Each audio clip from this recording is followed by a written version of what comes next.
દરેક જગ્યાએ ફાસ્ટિડિયસ લેવાનું નથી હોતું। सो नमस्कार, आज का हमारा दवाई आर्सेनिकम आल्बम, बहुत पॉपुलर दवाई, शायद होम्योपैथी में सबसे ज़्यादा पॉपुलर दवाई है, तो उसका नाम है आर्सेनिक आल्बम। हमारे कई सारे एरियाज़ के अंदर हमारे होम्योपैथी को वही दवाई बोलते हैं कि ये कोरोना वाला दवाई है। वो साहब मेरे को तो कब्ज़ की दिक्कत है, तो फिर ये कोरोना वाला दवाई क्यों दे रहे हो? हमें 2-4 मरीजों ने ऐसा बोला कि मुझे तो ये स्किन का प्रॉब्लम है, तो ये कोरोना इम्यूनिटी वाला दवाई क्यों दे रहे हो?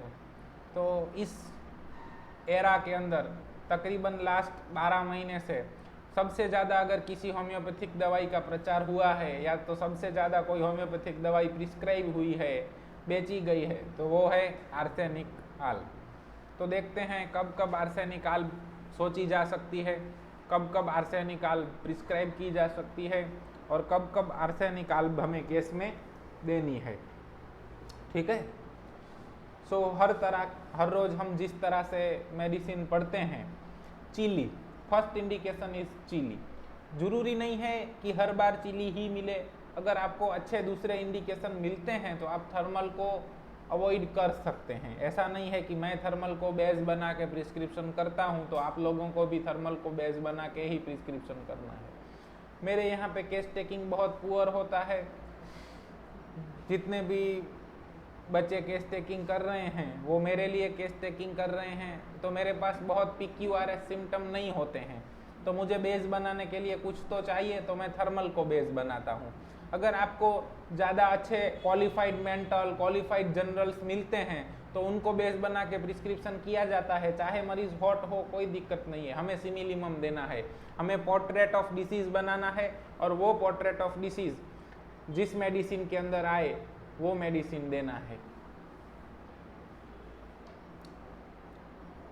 थर्स्टी, प्यास बहुत ज़्यादा लगती है, बार बार प्यास लगती है। Thirst, violent thirst but drink little and often. तो प्यास तो बहुत ज़्यादा लगती है, इतनी प्यास लगती है कि बात मत पूछिए, लेकिन हर बार थोड़ा थोड़ा पानी पीता हूँ। तो वो आर्सेनिक के अंदर लिया जा सकता है। Restlessness, mentally restless but physically too weak to move. Restless मतलब क्या? अब फिजिकली वीक टू मूव है, लेकिन उसको डिजायर तो मूव करने की है ना, उसको मूव तो होना ही है। हर बार नहीं होता है कि हर बार मरीज इतना रेस्टलेस हो, इतना वीक हो कि वो फिजिकली मूव ही ना कर पाए। ये तो एक कंडीशन दी गई है कि वो फिजिकली वीक होता है, लेकिन जरूरी नहीं है कि इतना वीक हो कि मूव ही ना कर पाए। अगर आपने देखा कि वेटिंग एरिया के अंदर कोई मरीज बैठा है, बार बार उठता है, घड़ी की ओर देखता है, 2-4 कदम चलेगा, वापिस बैठ जाएगा। कोई मरीज है जिसकी पैरों की मूवमेंट कंटिन्यूअस हो रही है, कोई मरीज है जो कुछ ना कुछ एक्टिविटी कर रहा है, तो उन सभी को रेस्टलेसनेस के अंदर लिया जा सकता है। बर्निंग पेन, पेन का टाइप कौन सा है? Burning pain, ulcer, pustules, coryza, throat, urine, हर जगह पे बर्निंग मिलेगा। कौन सी मेडिसिन है ट्रायोज ऑफ बर्निंग के अंदर? Sulphur, arsenic and phosphorus. ठीक है, तो ये ट्रायोज ऑफ बर्निंग का एक मेडिसिन है। अगर आपको बर्निंग बहुत पिक्यूलियर मिल रहा है, हर जगह पे बर्निंग रिफ्लेक्ट कर रहा है, तो वहां पे भी आर्सेनिक सोची जा सकती है। Burning relieve by heat except headache के अलावा हर दिक्कत, हर कंप्लेन जो भी है इस मरीज को, वो सब बर्निंग है, लेकिन वो हीट से अच्छा लगेगा। मरीज आएगा, डॉक्टर साहब बहुत खुजान आ रही है, खुजान के बाद इतनी बर्निंग होती है कि बात मत पूछिए, लेकिन अगर हीट देते हैं तो अच्छा लगता है। ऐसा बर्निंग हो रही है फिर भी हीट से अच्छा लगता है, ऐसा हो सकता है क्या? जनरली नहीं हो सकता है। बस जो जनरली नहीं होता है वही हमारे लिए इंपॉर्टेंट है। क्यों? क्योंकि वो पिक्यूलियर है, क्वेर है, रेयर है, PQRS सिम्टम है। अब आपके पास कोई मरीज आया, रिंगवर्म की दाद की दिक्कत है, बहुत थस्ती है, आपने देखा कि आपके वेटिंग में बैठे बैठे 5-6 बार पानी पी के आ गया, तो उसका रेस्टलेसनेस है, उसका लिम्ब कंटिन्यू मूवमेंट कर रहा है, मरीज चिली है, और वो बोलता है डॉक्टर साहब खुजान आती है, बर्निंग होती है, और फिर गर्म पानी का थैली से सेक करते हैं ना, तो अच्छा लगता है। कौन सा दवाई देंगे? Arsenic alb. क्यों, रिंगवर्म में तो आर्सेनिक कैसे प्रिस्क्राइब होगी? ऐसा नहीं होता है, होगी ना, चाहे पैथोलॉजी का नाम कुछ भी हो। हमें उससे लेना देना नहीं है। हमें क्या करना है, अगर हमारे PQRS सिम्टम मिल रहे हैं तो वो चाहे कुछ भी हो, हमें वो दवाई प्रिस्क्राइब करनी है। आपके पास मरीज आया, आपने देखा कि कंटिन्यूस मूवमेंट कर रहा है, कंटिन्यूस वेटिंग एरिया में चक्कर काट रहा है, आपके पास आके बोला डॉक्टर साहब गले में बहुत बर्निंग हो रही है, आपने देखा कि टॉन्सिलाइटिस है, ओ टॉन्सिलाइटिस हो गया है, डॉक्टर साहब पानी पीते हैं, थोड़ा गर्म पानी पीने को चाहिए, ऐसे गर्म थैली भी इधर रखते हैं ना तो भी अच्छा लगता है, गर्म पानी पीते हैं ना तो भी अच्छा लगता है, कुछ भी गर्माहट से हमें अच्छा लगता है बर्निंग के अंदर, पैशन चिली है, आर्सेनिक दिया जा सकता है। आएगा थर्स्ट फॉर कोल्ड वाटर, लेकिन उसको जो प्यास लगती है वो ठंडे पानी की लगती है, उसको आराम किससे मिलता है? गर्म से। डिफ्रेंशिएट कीजिएगा, ठीक है डॉक्टर साहब, वो 2 दिन से गला खराब है, बहुत बर्निंग होती है, सुबह दोपहर शाम 3 टाइम सूप पीते हैं तो बहुत अच्छा लगता है, मैं चिली हूँ और रेस्टलेसनेस ऑफ लेग मिला, आपका मेडिसिन कौन सा हुआ? आर्सेनिकल।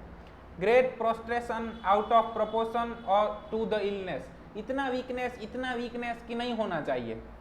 डॉक्टर साहब सुबह से 4 बार डायरिया हुआ है और मैं उठ नहीं पा रहा है, 4 बार जाके आने के बाद उठ नहीं पाते हो, इतना वीकनेस क्यों होता है? क्या नहीं होता है? फिर भी इसमें होता है, जो जनरली नहीं होना चाहिए फिर भी जो होता है वही PQRS है, वही कैरेक्टरिस्टिक है।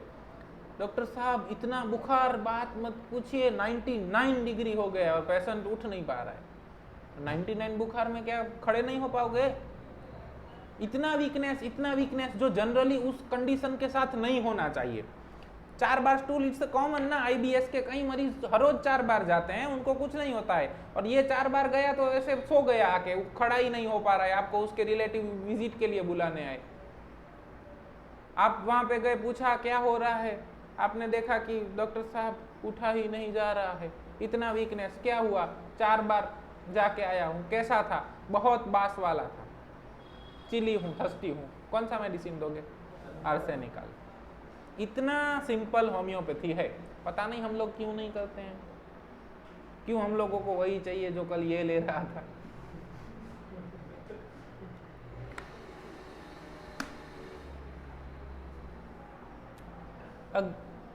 Gold headache can extremely fastidious, want everything neat and clean और परफेक्टनेस। देखा, आर्सेनिक के अंदर तीनों है, फास्टिडियस भी है, एवरीथिंग नीट एंड क्लीन भी चाहिए और परफेक्टनेस भी है, ये तीनों का तीनों है, लेकिन इन तीनों का मतलब अलग अलग होता है। सब नीट एंड क्लीन चाहिए मतलब मैनिया फॉर क्लीनलीनेस, अगर आप रूब्रिक लेंगे तो सब नीट एंड क्लीन चाहिए, उसको फास्टिडियस नहीं कहा जा सकता। जिसको सब कुछ परफेक्ट चाहिए उसको भी फास्टिडियस नहीं कहा जा सकता। फास्टिडियस का मतलब होता है हार्ड टू प्लीज, जिसको खुश नहीं किया जा सकता। और जनरली तौर पे ग्रीडी का मतलब क्या होता है?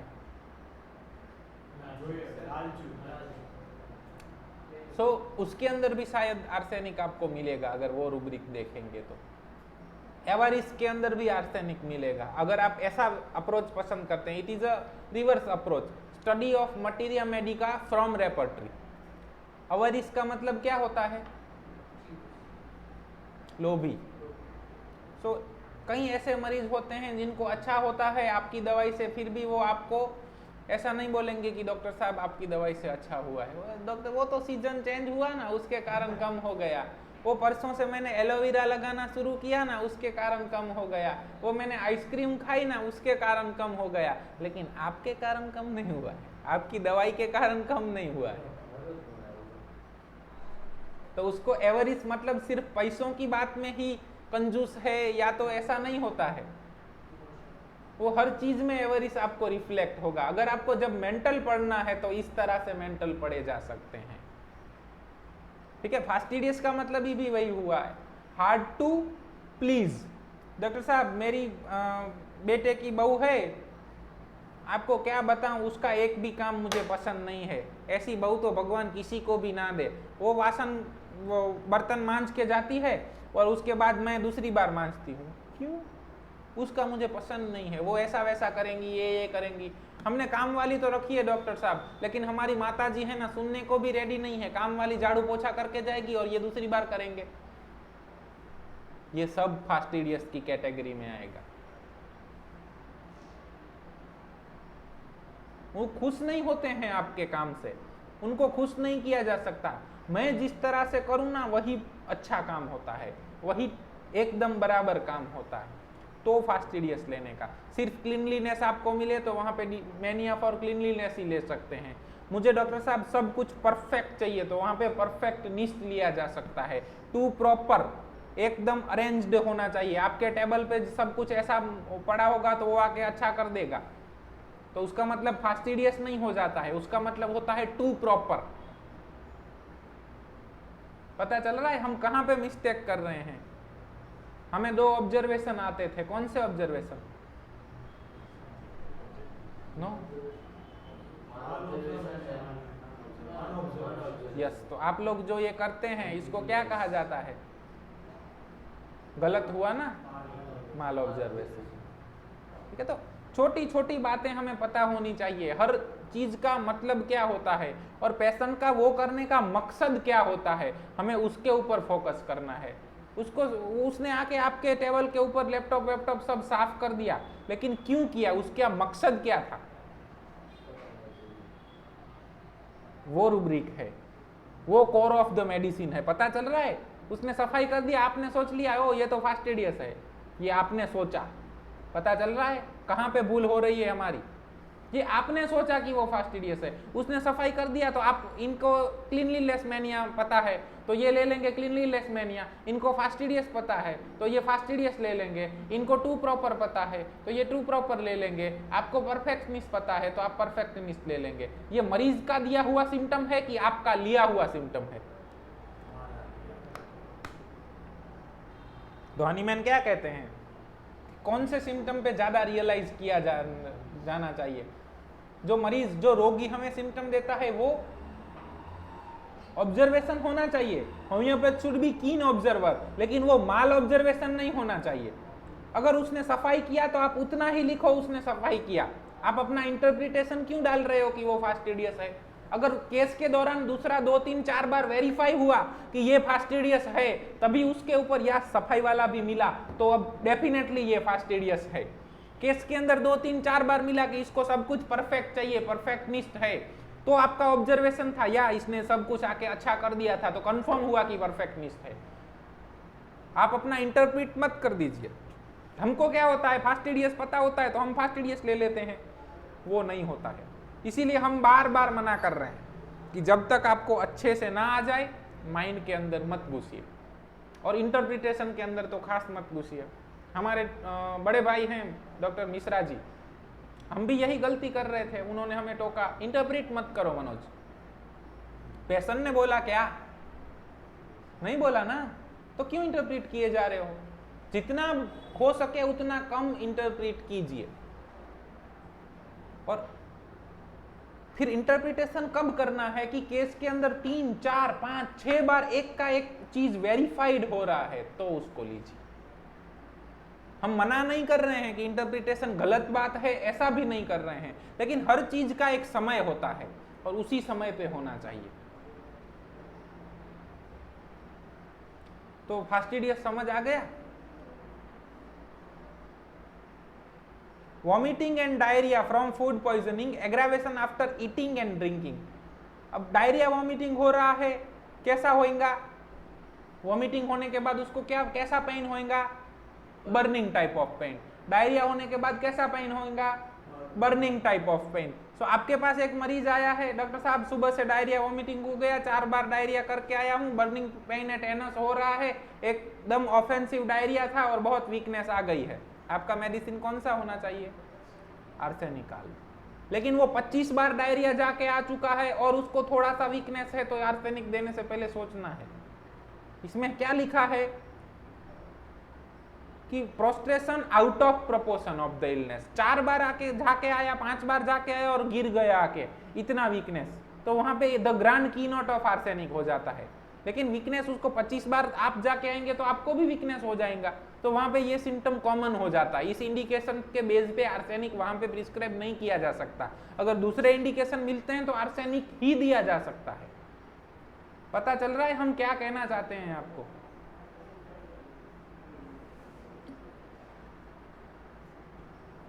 Aggravation after eating and drinking.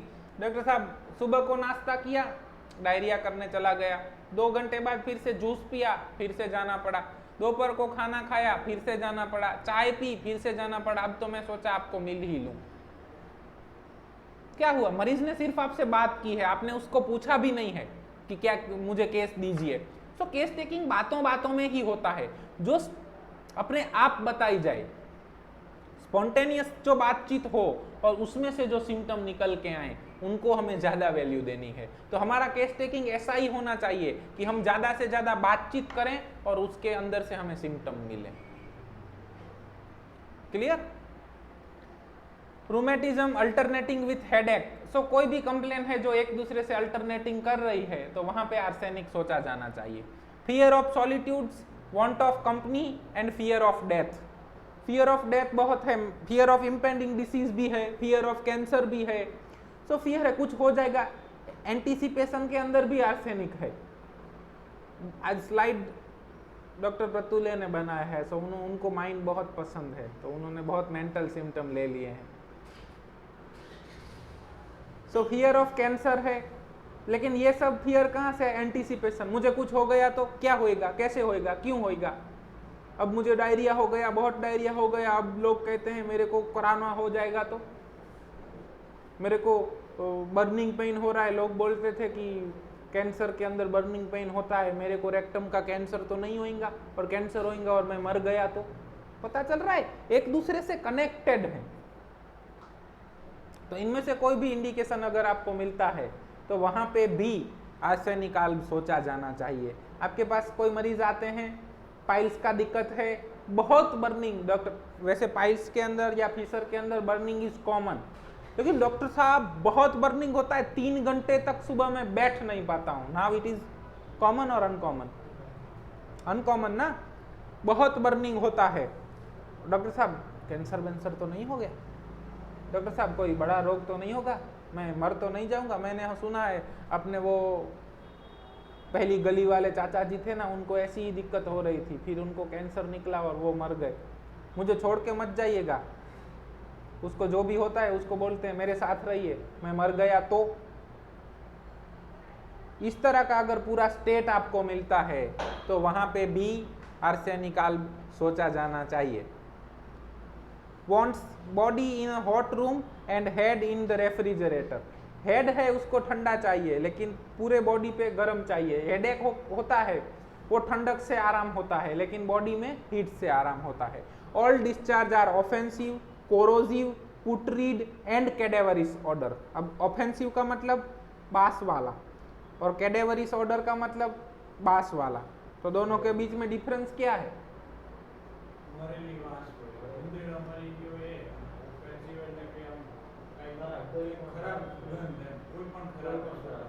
So every cadaverous order is offensive order, but every offensive order is not cadaverous order। पता चल रहा है? अब cadaverous क्यों होता है?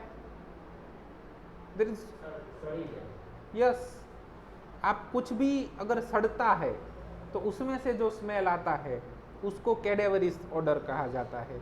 अब स्लो डाइजेशन है, डाइजेशन प्रॉपर नहीं हो पा रहा है तो क्या होएगा? पेट के अंदर फूड होएगा, वो सड़ेगा तो उसका डायरिया और वॉमिटिंग कैसा होएगा? कैडेवरिस। ऑफेंसिव से भी ज्यादा कैडेवरिस, एकदम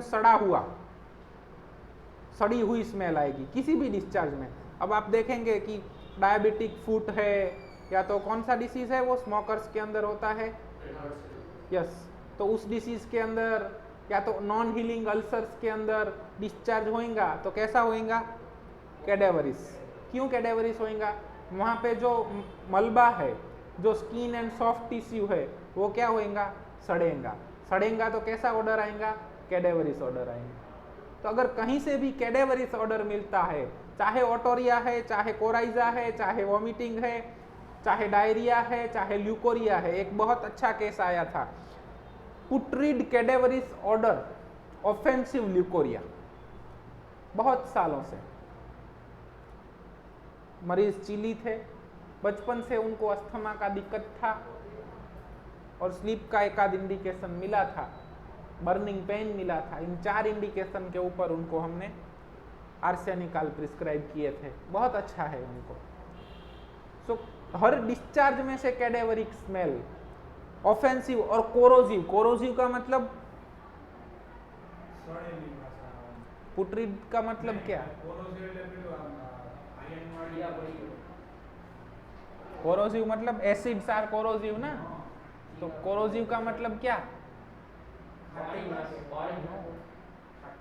नो, 200 और खाटी। तो कोरोजिव का मतलब क्या होगा?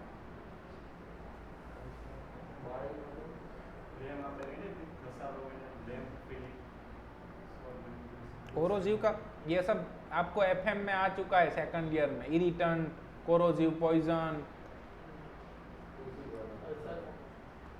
कोरोजिव मतलब क्या है? यस, वो क्या करता है, जो स्किन या स्मूथ सरफेस होती है उसको छीन डालता है। ख्याल आवे छे? नॉट पर्टिकुलर चीरा, छोलाई जाए वो, यस छोलाई जाए वो, यस लेसरेशन कह सकते हैं उसको। कोरोजन पैदा करता है, इरोजन पैदा करता है, उसी को कोरोजिव कहा जाता है। तो डिस्चार्ज इतना पुट्रिड है और कोरोजिव है। डॉक्टर साहब कल दोपहर से सर्दी जुकाम हो गया है, उठ ही नहीं पा रहे हैं, इतना वीकनेस आ गया है, और ये देखिए ना पूरा सब कुछ लाल लाल लाल हो गया है, इतना बर्निंग हो रहा है, इतना बर्निंग हो रहा है कि बात मत पूछिए। बस इतना आके आपने मरीज ने आपको बता दिया आपका मेडिसिन सिलेक्ट हो जाना चाहिए। कौन सा मेडिसिन आएगा? आर्सेनिक। आपने देखा होगा ना कई बार सर्दी जुकाम होता है तो पूरा लाल लाल लाल लाल हो जाता है और बर्निंग होता है यहाँ पे, दैट इज कोरोजिव डिस्चार्ज, वो कोराइजा कोरोजिव होगा। उसी तरह से ल्यूकोरिया भी कोरोजिव हो सकता है, मेंसिस भी कोरोजिव हो सकता है। कैंसर, कार्बनकल्स, मैलिग्नेंसी, तो ये पैथोलॉजीज के नाम हैं जो इटसेल्फ इंडिकेट आर्सेनिक अल्ब करते हैं। इन सब पैथोलॉजी के अंदर क्या होएगा? Putrid offensive discharge, non healing ulcer and burning होएगा, चाहे वो कार्बनकल्स हो, मैलिग्नेंसी हो, चाहे कार्सिनोमा हो। तो वहां पे भी हमें आर्सेनिक अल्ब सोचना है। Sexual desire increased at menses, अब ऐसा बहुत आपका जब केस टेकिंग अच्छे लेवल का होएगा उस दौरान अगर आपको इस तरह के इंडिकेशन मिल सकते हैं कि सेक्सुअल डिजायर मेंसिस के दौरान बढ़ जाता है, तो आर्सेनिक अल्ब ले सकते हैं। Want to be carried from father to mother, क्यों? रेस्टलेसनेस, उसको जगह बदलने का शौक है। अब छोटा बच्चा है, अपने आप जगह नहीं बदल सकता है तो क्या करेगा? सो आपके पास कोई आता है मरीज, डॉक्टर साहब देखिए ना, इस अभी तो 2 साल का है और इसको एलर्जी का दिक्कत हो गया है। बच्चा माँ के पास बैठेगा, थोड़ी देर के बाद रोने लगेगा, पापा के पास जाएगा, वहाँ बैठेगा थोड़ी देर बाद रोने लगेगा, चिली है, रेस्टलेस है, बहुत थोड़ी देर में पानी पीता है, तो आपका मेडिसिन कौन सा होएगा? Arsenic alb, simple. Asthmatic respiration, unable to light down और फियर ऑफ सफोकेशन। अस्थमा में ये कॉमन सिम्टम भी है, unable to lie down. So आप अस्थमा के जितने भी केसेस लेंगे उसके अंदर आर्सेनिक आएगा ही आएगा। अस्थमा तभी तो हम डायग्नोसिस करते हैं ना कि रात को नींद में से मरीज को उठ जाना पड़ता है, वो जग जाता है, डॉक्टर साहब सोया नहीं जाता, बैठा रहते हैं तो अच्छा लगता है, तभी तो अस्थमा डायग्नोसिस होगा। तो वही आर्सेनिक का इंडिकेशन भी है। तो हर बार ये इंडिकेशन नहीं ले लेना है। अगर आप हर बार एक इंडिकेशन लेंगे तो हर बार एक ही दवाई पे के ऊपर पहुंचेंगे। इसीलिए हनीमैन साहब कहते हैं पोर्ट्रेट ऑफ डिसीज बनाइए, और there is no fix criteria for portrait of the disease. हम जो कर रहे हैं ना कि हॉट, चिली, थर्स्टी, थर्स्टलेस, वो हर केसेस के अंदर काम नहीं करेगा। 80, 70, 80, 90% केसेस के अंदर काम होएगा, 10% केसेस के अंदर नहीं होएगा। तो जहां पे जो सिम्टम पिक्यूलियर मिले वहां से वो सिम्टम लेने का है। लेकिन हम तो बिगिनर्स के लिए, हमारे लिए ये इंडिकेशन बनाए हुए हैं कि जो लोग अभी शुरू करना चाहते हैं तो शुरू करने के लिए ये अच्छा है, लेकिन इसी के ऊपर बैठ के नहीं रहना है। जिसे जैसे हमें आने लगे, रिजल्ट मिलने लगे, जैसे जैसे आगे बढ़े, केस टेकिंग हमारा अच्छा हो, और केस टेकिंग अच्छा हो, जैसे दूसरे इंडिकेशन मिले तो दूसरे इंडिकेशन भी लेने हैं। Heart troubles due to abuse of the tobacco, tobacco heart, दूसरा मेडिसिन कौन सा आएगा? तीसरा, टोबैको में से बनते मेडिसिन टोबैको हार्ट के लिए दे देना है। Very good logic. स्पॉन्जिया, और अभी एक मेडिसिन था, शायद लेकेसिस भी आ सकता है, स्पाइजेलिया। तो ऐसा नहीं होता कि जो मेडिसिन टोबैको में से बनते हैं वो टोबैको हार्ट के लिए काम आते हैं। ये होम्योपैथी में ऐसा नहीं होता है।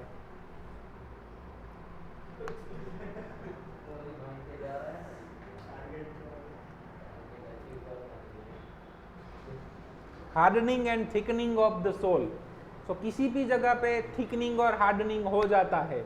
कौन से डिसीज के अंदर होता है ये?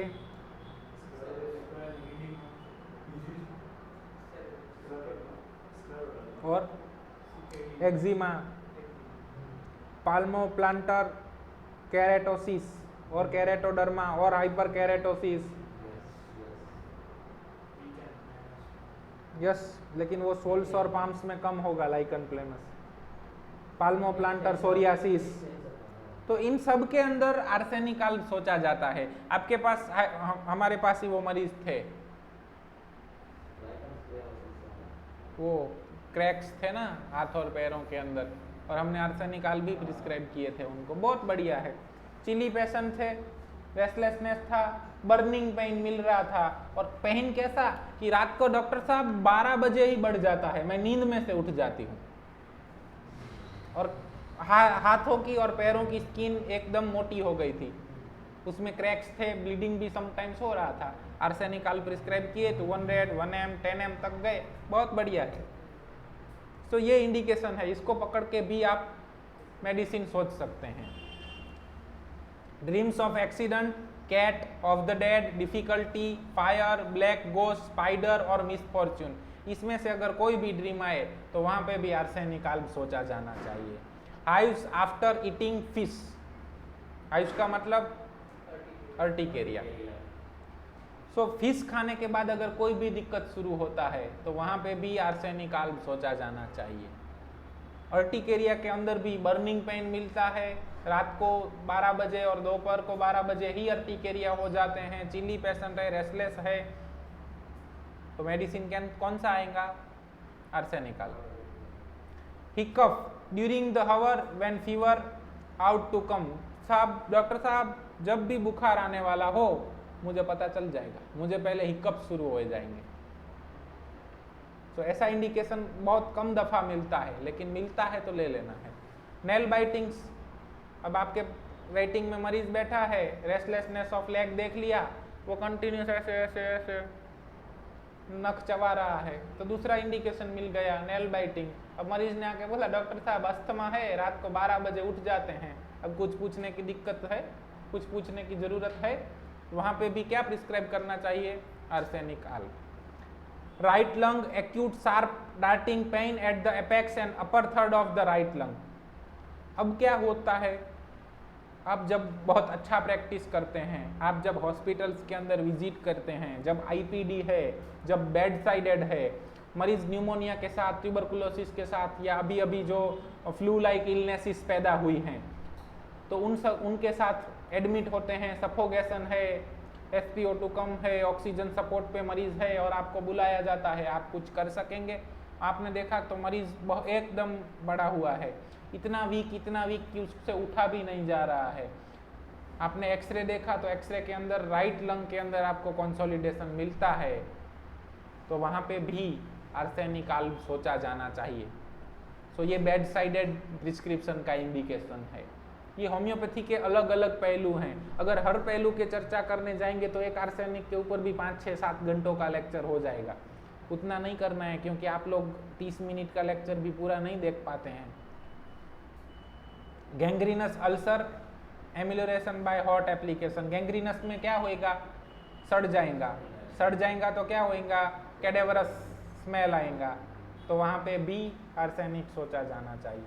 वीकनेस, पार्चुरेशन आफ्टर डिलीवरी के बाद भी अगर वीकनेस रह जाता है तो वहाँ डिलीवरी के बाद वीकनेस नहीं, कोई भी दिक्कत रह जाता है, ये बोनी-कुशन का क्राइटेरिया है, जनरलाइजेशन, द ग्रांड जनरलाइजेशन, तो वहाँ पे भी आर्सेनिक अल्ब सोचा जाना चाहिए। Oedematous, puffy, baggy eyelids and whole body. अब आपको पफी, बैगी आईलिड्स और इडीमा बिलो द आइज, तो आपको कौन सा मेडिसिन याद आएगा, एपिस मेलिफिका। लेकिन अगर मरीज वहाँ पे आपको चिली मिलता है तो दूसरा आर्सेनिक भी सोचा जा सकता है। Vomiting of what has been eaten with black water in it, black क्यों आएगा, ब्लैक सड़ेगा, तो वॉमिटिंग कैसा ऑर्डर वाला होएगा, कैडेवरस ऑर्डर वाला, तो वहाँ पे भी आर्सेनिक अल्ब सोचा जाना चाहिए।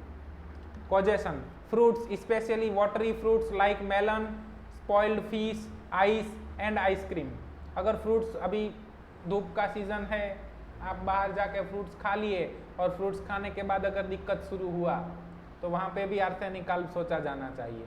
आइसक्रीम खाने के बाद भी दिक्कत शुरू हुआ तो वहाँ पे भी आर्सेनिक अल्ब सोचा जाना चाहिए। छोटी बच्ची आती है, कल इसने आइसक्रीम खा लिया, आज थ्रोट पेन होता है, बर्निंग थ्रोट पेन है और बहुत बुखार है, रेस्टलेसनेस है, कौन सा दवाई, आर्सेनिक अल्ब। आपके पास बुजुर्ग आते हैं, डॉक्टर साहब कल तरबूज खा लिए थे, उसके बाद डायरिया हो गया है, बहुत वीकनेस है और डायरिया में से ऑफेंसिव बहुत बास आ रही है, कौन सा दवाई आएगा, आर्सेनिक अल्ब। आपके पास महिला आती हैं कि वैसे तो मुझे कुछ नहीं हुआ था लेकिन कल मेहमान आए थे तो शरबत बनाए थे, ठंडा वाला शरबत पी लिया और उसके बाद मेरी डेट्स थी तो मासिक मेंसिस शुरू हुआ, बहुत बर्निंग हो रहा है मेंसिस में और ऑफेंसिव स्मेल आ रही है, इसका कोई दवाई होएगा, आर्सेनिक अल्ब सोची जा सकती है। आपके पास 40-45 साल के बुजुर्ग आते हैं और वो आके आपको कहते हैं कि डॉक्टर साहब बहुत सिर दर्द कर रहा है, कल फिश खा ली थी ना उसके बाद सिर दर्द हो रहा है, बर्निंग टाइप ऑफ पेन हो रहा है, बहुत पानी पीने का प्यास लग रहा है और लग रहा है कि पेट में भी कुछ गड़बड़ है, कौन सा मेडिसिन सोचा जाएगा, arsenic alb. Elements after alcoholism और टोबैको पॉइजनिंग, बहुत टोबैको खाते हैं और उसके बाद अगर हार्ट कंप्लेंट नहीं, कोई भी कंप्लेंट हुई है तो सब्सटेंस एब्यूज के हर एक केस के अंदर भी आर्सेनिक अल्ब सोचा जा सकता है।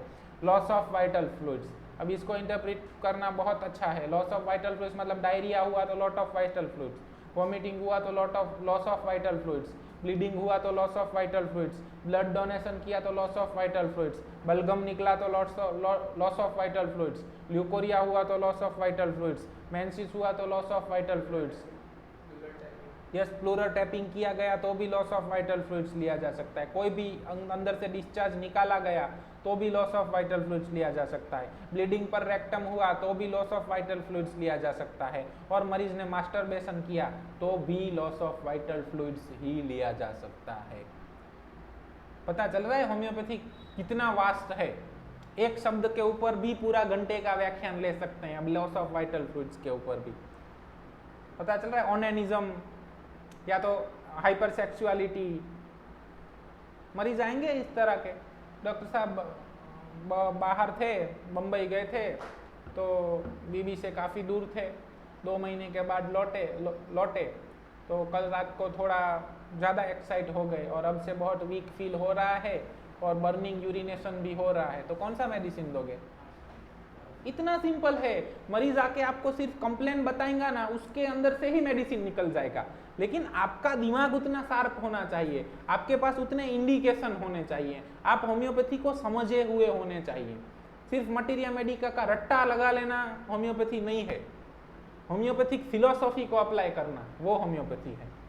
सी बाथिंग, अब सी बाथिंग तो मतलब सिर्फ सी बाथिंग नहीं होता है, स्विमिंग पूल में नहाने जाते हैं तो उसको भी सी बाथिंग लिया जा सकता है, दरिया में सी में नहाने जाते हैं तो भी सी बाथिंग, महिसागर में नहाने गए, गंगा मैया में नहाने गए तो भी सी बाथिंग ही लिया जाना चाहिए। कहीं भी ऐसी जगह नहाए जो खुला है और जहाँ पे सन एक्सपोजर हो रहा है तो उसको ऐसे इंटरप्रेट करना है sea bathing. Sting of venomous insect, अब आपको हर बार लेडमपाल और एपिस मेलिफिका ही दिखेगा, हमारा पूरा वीडियो है इंसेक्ट बाइट के ऊपर, उसके अंदर शायद आर्सेनिक इंक्लूड नहीं है। लेकिन वेनेमस इंसेक्ट बाइट हुआ और उस जगह पे अगर गैंग्रीनस अल्सर पैदा हुआ तो वहां पे भी उसमें से कैडेवरस ऑर्डर निकलती है, तो आर्सेनिक आल्ब काम करेगा। एंटीसिपेशन आया ना, हमने जो एंटीसिपेशन का चर्चा किया, वो एंगर विथ एंजाइटी, गुस्सा भी आएगा और एंजाइटी भी होगा। इनमें से कोई भी इंडिकेशन अगर आपको मिलता है तो वहां पे भी आर्सेनिक आल्ब सोचा जा सकता है। Craving for milk, cold water, sour things, coffee and brandy. Drink often and little, eat seldom and much, बहुत पानी पीते हैं लेकिन थोड़ा थोड़ा पानी पीते हैं। Thirst for small quantity at small interval, and खाना कैसे खाएंगे, बहुत लंबे अंतराल के बाद, लेकिन एक साथ बहुत ज़्यादा खाना खा लेंगे, तो वो भी इंडिकेशन है आर्सेनिक आल्ब के लिए। कोई मरीज आते हैं, कार्बनकल्स लेके आए, डायबिटिक्स है और कुछ इरप्शन लेके आए और बोलते हैं कि खट्टा बहुत पसंद है, कॉफ़ी बहुत पसंद है और बर्निंग टाइप ऑफ पेन होता है, चिली है, तो वहाँ पे भी आर्सेनिक आल्ब सोचना है। कोई मरीज आए, खांसी का दिक्कत है, रात को 12 बजे खांसी बहुत बढ़ जाता है और बलगम निकलता है, बहुत सारा बलगम निकलता है। पहले बीड़ी पीते थे, बीड़ी चालू है और उसी के कारण क्या हुआ है, कोई क्या बोलेंगे उस कंडीशन को, यस सीओपीडी। सीओपीडी होगा तो एक्सरे में कौन सा चेस्ट मिलेगा आपको, कॉनिकल मिलेगा ना, कॉनिकल टाइप ऑफ चेस्ट मिलेगा और डार्क मिलेगा एक्सरे पूरा, तो उसमें बलगम बढ़ जाएगा और बहुत बलगम निकलता है और बलगम निकालने के बाद वीकनेस आ जाता है, तो वहां पे भी आर्सेनिक आल्ब सोचा जा सकता है। डायरिया के बाद वीकनेस है तो वहां पे भी आर्सेनिक आल्ब सोचो। अभी वो बहुत केसेस आ रहे हैं कि डायरिया हो रहा है, कैडेवरस ऑर्डर है, बहुत वीकनेस है और जॉइंट पेन हो रहा है, तो वहां पे भी आर्सेनिक आल्ब सोची जा सकती है। Aggravation from vegetable, cold food, drinks and bad meat. Bad meat मतलब जो मीट फ्रीज के अंदर रखा हुआ है, सड़ा हुआ है। हमारे यहाँ इंडिया के अंदर ये इंडिकेशन बहुत कम मिलेगा, लेकिन आप में से कोई अगर फॉरेन में प्रैक्टिस करते हैं, स्पेशली यूरोपियन कंट्रीज के अंदर, तो वहाँ पे आपको ये इंडिकेशन ज़्यादा मिलेगा, क्योंकि वहाँ पे पॉर्क है, मीट है, तो वो लोग रख देते हैं फ्रीज में और फिर सुबह कॉफ़ी के साथ निकाल के खाते हैं। तो उसके बाद अगर दिक्कत शुरू हुआ है तो वहाँ पे भी आर्सेनिक आल्ब सोचा जाना चाहिए। Modality, aggravation from cold air, cold application, अब चिली है तो कोल्ड से एग्रावेशन संभावित है। Mid day and midnight aggravation, periodicity, alternate day और every 14th day, cold food, ice drink. अब आइसक्रीम खाने के बाद, फ्रूट सलाद खाने के बाद, शरबत पीने के बाद, कुछ भी ठंडा खाने पीने के बाद अगर दिक्कत शुरू होती है तो वहाँ पे भी आर्सेनिक आल्ब सोचा जाना चाहिए। एक 4-5 साल का मेरा इनिशियल डेज का केस था, tendency to take cold. Doctor साहब कुछ भी अगर ठंडा खा लेता है तो इसको तुरंत सर्दी जुकाम और खांसी हो जाती है। मैंने पूछा बच्चे को तुम्हें क्या पसंद है, तो खट्टा बहुत पसंद है, चिली था, रेस्टलेस था। इन 4 इंडिकेशन के ऊपर हमने उनको आर्सेनिक आल्ब प्रिस्क्राइब किए थे। आज वो बच्चा बहुत अच्छा है और उसको कम से कम दवाइयों की ज़रूरत है। Amelioration from heat, from warm food, warm application, हमने बात किया ना, सूप पिएंगे, गर्म पानी पिएंगे, sweating, sitting erect, lying with head high. तो अस्थमा में ये सिम्टम कॉमन मिलेगा। हर बार अस्थमा के केस के अंदर ये सिम्टम, ये इंडिकेशन नहीं ले लेना है कि बैठने से अच्छा लगता है, नहीं तो आपके अस्थमा के हर केस के अंदर आर्सेनिक आल्ब आएगा। सो कब क्या लेना है ना, वही होम्योपैथी है, पता चल रहा है। इसीलिए हम आपको कहते हैं कि सॉफ्टवेयर्स, रेपर्टरीज, इनका जितना हो सके उतना कम यूज कीजिए, इसका यूज ज्यादा कीजिए। वो कौन से थे Greek physician, father of medicine कहा जाता है, किसे कहा जाता है, यस हिपोक्रेट्स। उनको उनके एक शिष्य ने पूछा कि सर जी ये जो स्टेथोस्कोप है इसके अंदर सबसे बेस्ट पार्ट कौन सा है, जो जिसको वाइटल पार्ट्स बोल सकते हैं, जिसके बिना स्टेथोस्कोप अधूरा है। हिपोक्रेट्स ने उनको बहुत अच्छे से जवाब दिया, the part lies between 2 year pins, दिमाग। तो इसका ज्यादा से ज्यादा उपयोग होना चाहिए, मेहनत कीजिए। हम लोगों को बार बार मना करते हैं, उनको ऐसा लगता है कि हमारा काम इजी हो जा रहा है, याद रखने का दिक्कत नहीं है, हम सॉफ्टवेयर से या रेपर्टरी से देख लेते हैं। नहीं, आपको टिप ऑफ टंग होना चाहिए, उसी को साधना कहा जाता है। आप ऐसे कड़कड़ कड़कड़ करके निकालेंगे तो आप पंगु बन जाएंगे। उस डिवाइस के बिना आप प्रैक्टिस नहीं कर पाएंगे। हमें क्या होना है? आत्मनिर्भर, किसी के ऊपर निर्भर नहीं रहना है। इसीलिए इसका ताकत बढ़ाइए। इस क्या करेंगे? बार बार वीडियो देखिए, साधना कीजिए, अपनी जो भी मटीरिया मेडी का फेवरेट है उसमें से देखिए, बहुत ज़्यादा केस लीजिए और इसको वेरीफाइड कीजिए, मिल जाए।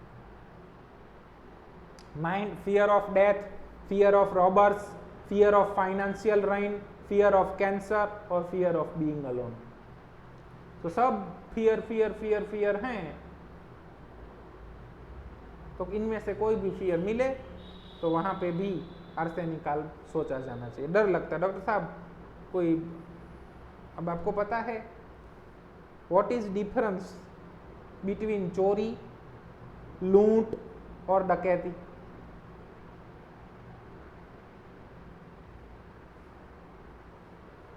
चोरी, लूट और डकैती, इन तीनों के बीच का डिफरेंस क्या है?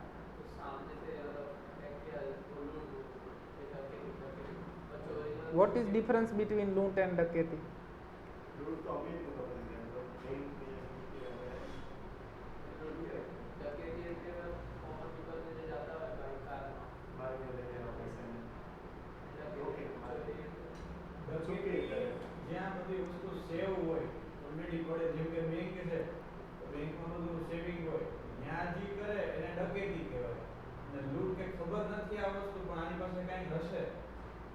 રસ્તામાં જતા હોય અથવા કોઈ પણ વસ્તુ હોય કે આ જગ્યાએ કંઈક તો હોવું જોઈએ, તો ત્યાં જે કરે એને લૂંટ કહેવાય. બેંક છે કે પછી જ્યાં પૈસા જમીને ડકેતી કરીએ. चोरी का मतलब क्या होता है? सामने वाले को पता नहीं है और आप उठा लेते हैं, उसको चोरी कहा जाता है। लूट का मतलब क्या होता है? हथियार के जोर पे लेकिन 5 से कम आदमियों द्वारा की जाती है, उसको लूट बोलते हैं। और 5 से ज़्यादा आदमियों द्वारा की जाए, गैंग बना के की जाए, उसको डकैती बोलते हैं। चंबल का नाम सुने हैं? चंबल में जो रहते थे ना, बीहड़ में, पान सिंह तोमर देखे हैं? तो क्या था, उनका गैंग होता है ना, डाकुओं का क्या होता है, वो अकेला नहीं आता है, पहले से सरपंच को भेज देता है हम आज रात को आएंगे, तो वो एक अकेला नहीं आएगा, वो पूरा गैंग आएगा। तो जो गैंग के द्वारा परफॉर्म किया जाता है, मोर देन 5 पीपल, शायद मुझे जब तक मालूम है, तो उसे डकैती कहा जाता है। तो रॉबर्स का मतलब क्या होता है? डकैत। अब हमें जब तक ये मालूम नहीं होता है, वो बोलेंगे कि डॉक्टर साहब ऐसा लगता है कि कोई चोर आ गया, और हम उसको रॉबर्स इंटरप्रेट कर लेंगे। पता चल रहा है मेंटल कितना प्रिसाइज है, आपको मालूम होना चाहिए हर चीज के बारे में। उनको रॉबर्स का फियर क्यों है? चोर कभी मार नहीं डालते। आपने सुना कहीं पे चोर ने मार डाला हो किसी से? नहीं, रॉबर्स क्या करते हैं? मार देते हैं ना। तो अल्टीमेटली फियर ऑफ डेथ पूरे पिक्चर के दौरान वही रन करेगा, बाकी सब फियर उसके ऊपर बेस्ड हैं। फियर ऑफ स्टारवेशन देखेंगे आप, फियर ऑफ मनी लूजिंग देखेंगे, फियर ऑफ पॉवर्टी देखेंगे, तो उन सब में आर्सेनिक आपको मिलेगा। उसको फियर ऑफ मनी लूजिंग क्यों हुआ? मेरा पैसा चला जाएगा, मेरा पैसा चला जाएगा तो मेरे को खाने को नहीं मिलेगा, और खाने को नहीं मिलेगा तो मैं मर जाऊंगा। पता चल रहा है? वो एवरिस क्यों है? ताकि मुझे दिक्कत ना हो, खाने का मैं कहीं से भी जुगाड़ कर सकूं, इसीलिए वो सब बचा के रखेगा। वो ग्रीडी क्यों है? लालचू क्यों है? क्यों? सब पूरे पिक्चर के अंदर जब आप देखोगे इवेल्युएशन के अंदर, तो बेस के अंदर आपको फियर ऑफ डेथ मिलेगा। सो पूरा आर्सेनिक फियर ऑफ डेथ के ऊपर ही है। Despair of recovery, it is useless to take medicine. अब डिस्पेयर ऑफ रिकवरी क्यों आया? डॉक्टर साहब मुझे नहीं लगता है मैं अच्छा हो पाऊंगा, मैं मर जाऊंगा। Again fear of death reflect हो रहा है। पता चल रहा है? अब आप आर्सेनिक का मेंटल कहीं से भी देखेंगे, अल्टीमेटली वो कहां पे पहुंचेगा? फियर ऑफ डेथ के ऊपर। जिस तरह से गोधन आता है वापिस और हर बछड़ा अपनी माँ को ढूंढ लेता है, जिस तरह से कर्म उसके मालिक को ढूंढ लेते हैं, उसी तरह से फियर ऑफ डेथ आर्सेनिक को ढूंढ लेगा। कहीं से भी आप निकालोगे वो फियर ऑफ डेथ के ऊपर ही जाएगा। Misers, malicious, spiteful and selfish. Selfish क्यों है?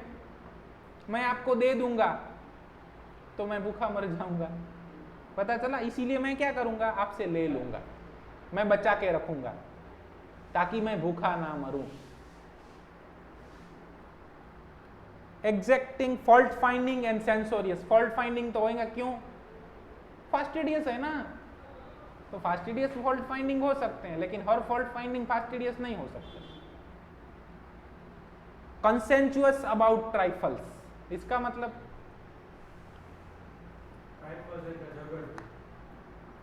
ट्रिफल्स, सॉरी, कंसेंचुअस એટલે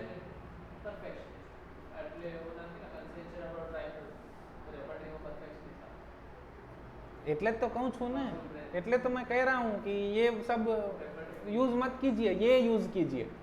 आपको पता होना चाहिए कि व्हाट इज कंसेंचुअस। यस, तो कंसेंचुअस अबाउट ट्राइफल्स मतलब उसको छोटी छोटी बातों में अंतरात्मा आवाज देगी, नहीं ऐसा करना चाहिए, ऐसा नहीं करना चाहिए, मैं ये कर रहा हूँ ये सही है, ये गलत है, ऐसा मत करो। उसको कंसेंचुअस अबाउट ट्राइफल्स बोल सकते हैं। What is difference between honest and conscientious about trifles? અને कंसेंचुअस એટલે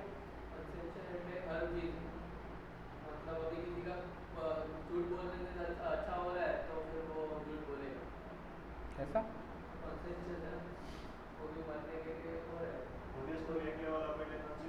એટલે કેમ ખબર પડશે કે આ એક લેવલ અપ છે? कैसे पता चलेगा ये एक लेवल अप है? वो बोलेगा डॉक्टर साहब मैं ऑनेस्ट से एक लेवल अप हूँ।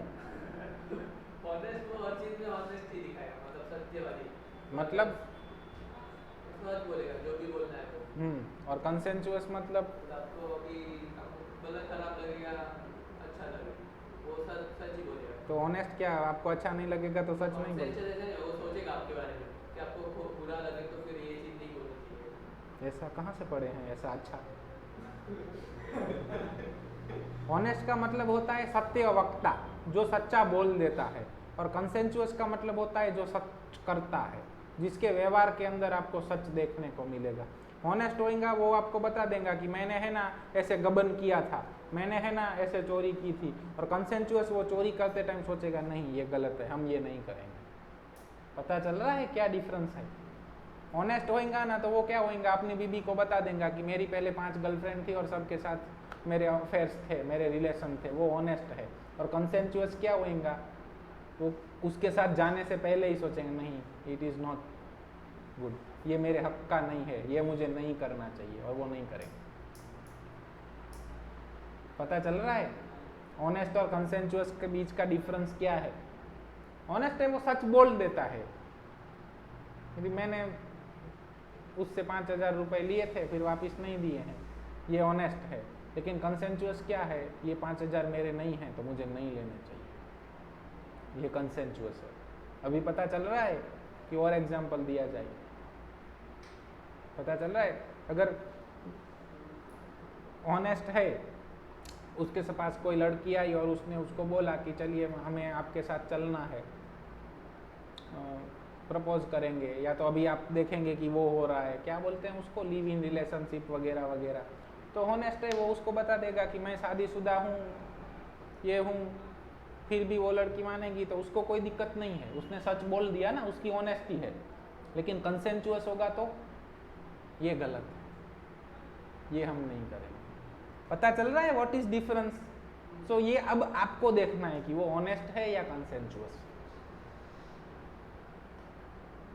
पता चल रहा है? अब ऑनेस्ट है और आप गए उसके पास, आपका फ्रेंड है, कहीं अधिकारी वगैरह है, और आप उनके पास गए कि मेरा ये काम करवा दो, तो वो बोलेंगे काम तो आपका करवा देंगे, लेकिन देखिए हमें तो कुछ नहीं लेना है, लेकिन कुछ तोड़ ताड़ के 50,000 रुपया लगेगा।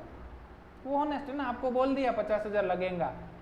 कंसेंचुअस क्या करेगा, मुझे पगार किस चीज़ का मिलता है, काम करने का, मैं रुपए नहीं लूँगा। पता चल रहा है? कंसेंचुअस का मतलब होता है प्रामाणिक, और जिसको उर्दू में कहा जाता है ईमानदार। पता चला क्या डिफरेंस है? अब माइंड लेते समय आपको ये आना चाहिए, नहीं आएगा तो आप गलत माइंड लेंगे। ऑनेस्ट में कंसेंचुअस और कंसेंचुअस में ऑनेस्ट, और आप तो उससे भी एक लेवल आगे का सोचते हैं। Avarice, never laughing, suicidal thoughts by hanging. अब ऑरम मेट के अंदर कैसे हैं suicidal thoughts by jumping, drowning, एंटिम ग्रुड। और इसमें कैसे है बाय हैंगिंग। नेवर लाफ्स, क्यों लाफ नहीं कर रहा है? वो सेटिस्फाइड ही नहीं हो रहा है क्योंकि वो फास्टिडियस है, हार्ड टू प्लीज है, उसको खुश करना ही बहुत कठिन बात है, तो वो लाफ नहीं करेगा। एवरिस है, क्यों एवरिस है? एवरिस का मतलब क्या होता है? कंजूस, करकसर, दोनों ले सकते हैं, कंजूस ज्यादा। तो क्यों है? क्योंकि उसको फियर ऑफ स्टारवेशन और फियर ऑफ डेथ। इनसिक्योरिटी के अंदर देखेंगे तो आपको वहां भी आर्सेनिक मिलेगा। पता चल रहा है? Insecurity at the mental level, at the emotional level. Suspicious के अंदर भी आपको आर्सेनिक मिलेगा कि मेरा हस्बैंड है, किसी दूसरी के साथ चला तो नहीं जाएगा। क्यों चला जाएगा? तो मेरे के पास पैसे कहाँ से आएंगे, और पैसे नहीं आएंगे तो मैं मर जाऊंगा। पता चल रहा है? पूरा आप क्या बेज के अंदर जाएंगे जैसे ही, तो वहां पे आपको क्या मिलेगा? Fear of death. Profound sadness about financial loss. So कोई भी दिक्कत फाइनेंशियल लॉस के बाद शुरू हुई है। हमने बहुत डायबिटीज के केसेस में भी वेरीफाइड किया है कि फाइनेंशियल लॉस के बाद अगर डायबिटीज आया तो वहां पे हमने आर्सेनिक प्रिस्क्राइब किए थे और बहुत अच्छे रिजल्ट मिले हैं। कॉम्प्लिकेशन प्रिवेंट करने के लिए भी बहुत अच्छे रिजल्ट मिले हैं आर्सेनिक आल्ब से। फाइनेंशियल लॉस के बाद कोई भी दिक्कत शुरू होता है, सैडनेस है, तो वहां पे भी आर्सेनिक आल्ब सोचना है। Consolation, kind word aggravation. क्यों काइंड वर्ड एग्रावेशन आएंगे? Despaired about recovery. आप बोल रहे हो लेकिन कुछ होने वाला नहीं है, मैं मरने वाला ही हूँ। तो इनमें से कोई भी इंडिकेशन मिले 3, 4, 5 तो वहाँ पे आर्सेनिक सोचना है। चाहे वो एंटीनेटल का केस हो, आपके पास मॉर्निंग सिकनेस के लिए आया हो, फास्टिडियस हो, रेस्टलेसनेस ऑफ लेग हो, थर्स्टी हो, small quantity at small interval, cadaverous smell, cadaverous discharge from vagina हो, चाहे उसको दूसरा कोई भी दिक्कत हो, वहाँ पे भी आर्सेनिक सोचना है। चाहे डिलीवरी के बाद कोई दिक्कत हुआ हो, रेस्टलेसनेस हो, कैडेवरिस ऑर्डर हो, डिस्पेयर ऑफ रिकवरी हो, फियर ऑफ डेथ हो, फियर ऑफ रॉबर्स हो, तो वहाँ पे भी आर्सेनिक आल्ब सोचना है। चाहे रूमेटॉइड आर्थराइटिस हो, चाहे हार्ट कंप्लेंस हो, चाहे टोबैको वाले को हार्ट कंप्लेंस हो, चाहे डायबिटीज़ हो, डायबिटीज़ के कॉम्प्लिकेशन हो, बॉयल हो, रिंगवर्म हो, एक्जिमा हो, हाइपरकैरोटिस हो, और कोई भी दिक्कत हो, जॉइंट पेन हो, ऑस्टियोआर्थराइटिस हो, बर्निंग पेन इन आई हो, स्पेशियल एलर्जीज, अस्थमा, अर्टिकेरिया, इस तरह की भी कोई कंप्लेन हो, इंसेक्ट बाइट के बाद भी कोई दिक्कतें शुरू हुई हो, तो उन सब में इनमें से 3, 4, 5 इंडिकेशन मिलने पे आर्सेनिक आल्ब प्रिस्क्राइब किया जा सकता है। आज हम भी थोड़ा आर्सेनिक आल्ब वाले स्टेज में हैं, वीकनेस बहुत ज़्यादा है। चलिए, धन्यवाद। जय होम्योपैथी, जय हनुमान।